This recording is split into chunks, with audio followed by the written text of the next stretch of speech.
పుడుతూనే తల్లులు కొందరు పుణ్యం కొని తెస్తారు. మా పుణ్యం కొద్దీ మాకే వరాలనే ఇస్తారు.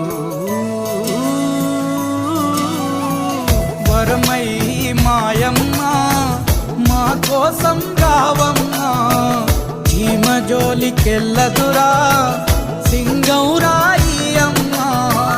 మరలా జన్ముంటే అడిగేస్తావు వరమే, ఈ మా లక్ష్మికో మా తల్లికో పసి పాపనౌ